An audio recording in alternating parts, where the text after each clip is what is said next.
कि एक द्विघात व्यंजक दिया हुआ है 4x² प्लस 5x करनी में मतलब 5 करनी 2x और -3, इसके शून्य ज्ञात करो और शून्य को और गुणांकों के बीच में संबंध की भी जांच करो। बहुत सिंपल है।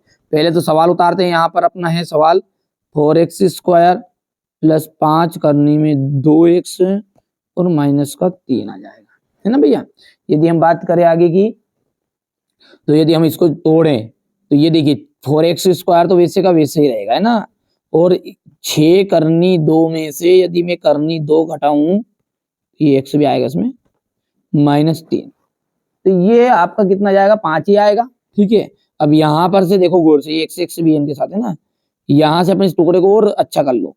तो यदि मैं करूं इसे 4 जो है, इस 4 में एक तो मैं 2 लिख दूं, ठीक है, और 1 लिख दूं करनी 2 की घात 2। ध्यान से देखो आप गौर से, क्योंकि 2 दूने करनी 2 से 2 के घात 2 से करनी कैंसिल हो जाएगी और 2 आ जाएगा, 2 दूने फिर वापस 4 हो जाएगा। इस 6 को अपन क्या करेंगे बेटा, 6 को अपन करेंगे 3 गुनी 2 और करनी में 2x माइनस करनी में 2x -3, ऐसा कैसे।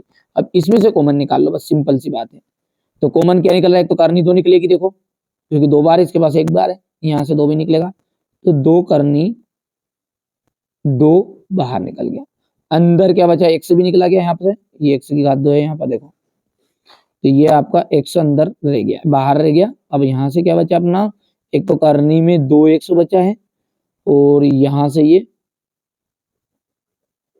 प्लस का आपका 3 बचा है।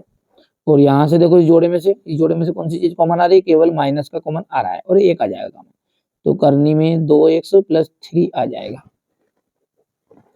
करनी में 2x प्लस 3,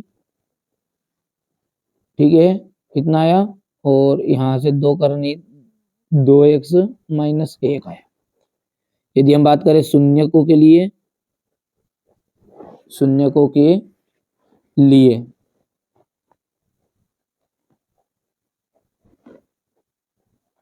तो शून्यकों के लिए कितना जाएगा, करनी में 2x प्लस 3 इक्वल 0 और 2 करनी 2x माइनस 1 इक्वल 0।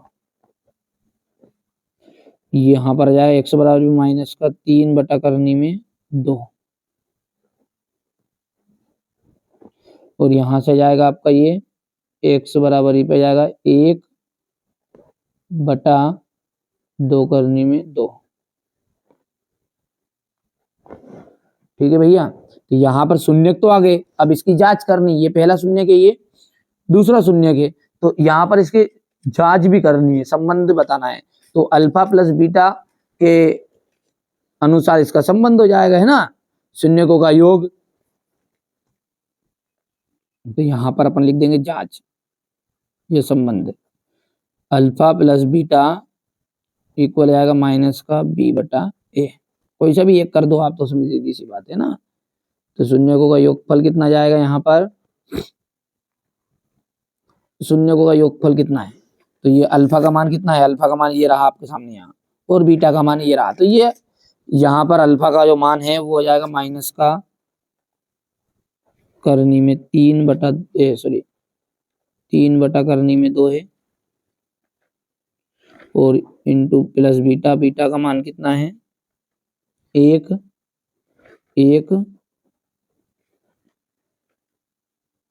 बटा में कितना जाएगा आपका 2 करनी 2, होनी हो गया इतना। चलिए माइनस का b का मान देख के बताओ, सवाल में ये सवाल है आपका, b का मान कितना है 5 करनी में 2x, तो 5 करनी में 2, ये माइनस का प्लस का सॉरी है ना। अब ये माइनस का क्यों हुआ, वो माइनस का b सॉल्यूशन में ना, माइनस से b हो गया, और b बटा a का मान है 4। अब ध्यान से करो इसे, देखो इसका करेंगे तो 3 दूने